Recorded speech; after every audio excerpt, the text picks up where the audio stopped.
Hi, I just made a Zoom video um, presenting my thoughts on how important it is to get the most music on the screen when we're formatting our scores. And I used this wonderful piece by Claire Hugh that was premiered by Along with Sound a couple weeks ago because I saw her score, which looked like this, and felt there was too much white space or had to be made look better. And I played around with Sibelius to try to get something that looks more like this. And I want to tell Sibelius users some of the things that they can consider when they're doing this. And I say this as a kind of alien to the Sibelius world. I spent 30 years working with Finale, getting all the insides and outs of that, and finally got frustrated. And now I'm using Dorico, which I recommend. But I also want to say that the students here at the Jacob School get to use Sibelius free. So there's some incentive to go that direction, and incentive for me to try to figure out how to tell them things they can be considering when they're formatting their scores. So this is the Sibelius file that Claire sent to me. And my mission is to find ways to get rid of a lot of the white space and make it just formatted in a way that's more computer friendly, which will also make it more print friendly for a performance copy. So the first thing is to before you mess with a score that's you've already got formatted and you're happy with the way it looks, the first thing you want to do is to lock your layout. You need to select everything, select all, and just say locked format. That way I'm not going to mess up Claire's uh, pagination, the system divisions, and things that should appear together in a system will be there. And that could be something that's important, or maybe it wouldn't matter if the system shifted around.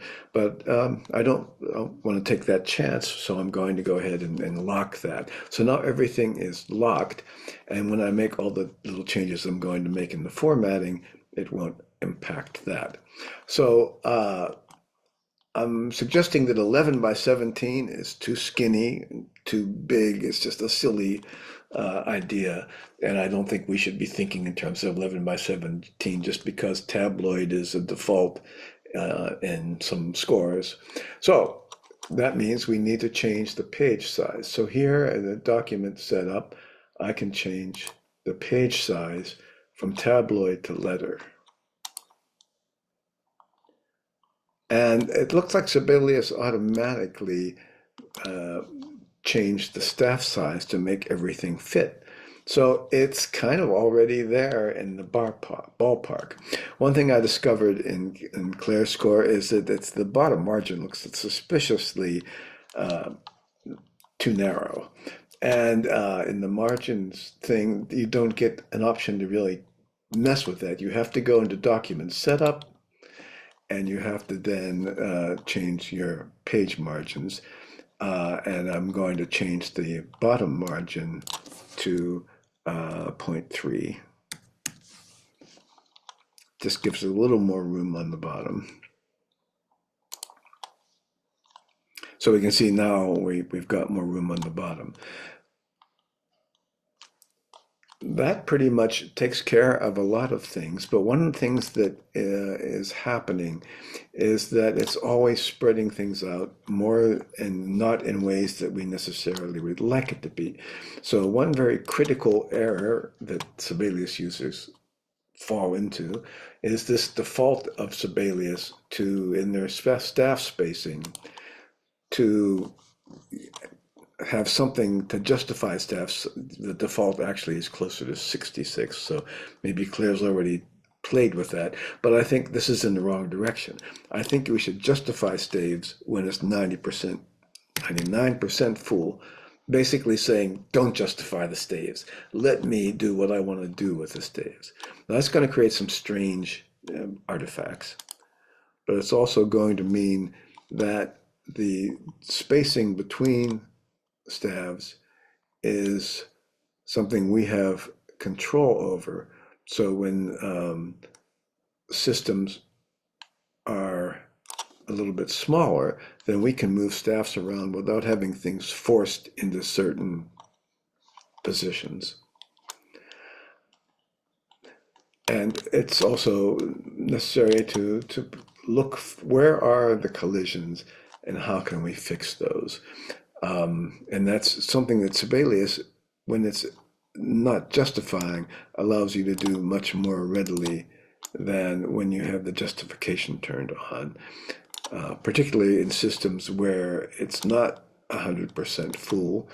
And then I can pull things as I'd like to without having Sibelius force everything to the margins. So now we've got something we can work with. Sibelius is really nice about dragging staffs around, and that allows us to take care of collisions like what I'm fixing right now. This way, it will make certain decisions for us, and some things just have to be moved. I don't think the answer to collisions is to make everything so small and tiny and so much white space so there's no collision. I think the answer is to figure out how I can move things around to make them work in what is a generally acceptable kind of formatting. One thing I could do at this point is to say, well, it would make it a little easier if I changed the staff size to something a little bit smaller. And that's not when I do that. Now I have a lot more chance to play around with the space in between staves. And that might be done. But I want to also indicate that you should be trying to make as much music on the page as possible, trying as large a staff size as still allows you to make the revisions you have to make in the space between staffs. So a little bit of pulling around vertically works. Also, a lot of horizontal shifting can make things less collided. You know, does this have to be where it is? Does it have to be 2 lines or just 1 line? Those are things. Let me make this a little larger so you can maybe see more readily what I'm doing. I don't think we need to always go to the top of the page. I think sometimes bringing something into the middle of the page is the best way of dealing with different size systems that have a different kind of allotment of information. And in a system like this, now we can actually have room to really drag things around. And we still have something that is much more intense with the way it's using the print on the page than the tabloid model. So, and then if I would print this, we use the dialog so that I can go to PDF and say save as PDF and call it new format.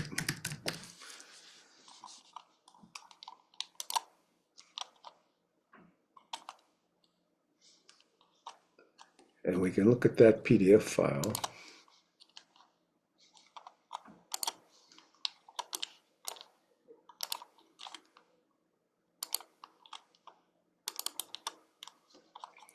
You can see how that looks compared with the one I was showing at the beginning of this. It looks like it's about as print clear as this one is. This is the older one I did this earlier today. This is the one I just did in the demonstration I was showing you. And we can see that is a very easy format to work with. We know this. You should always print PDFs and see where the bad things are in the PDF version. Working with just the screen doesn't give you a good enough indication. So I would always recommend printing the PDF and then saying, okay, that's a problem. Got to fix that. I don't like this, and use that protocol for making these decisions. Okay, I hope that's helpful, and let me know if you have any questions about that. I'm at Jacob School Music. My email is dfreund@indiana.edu.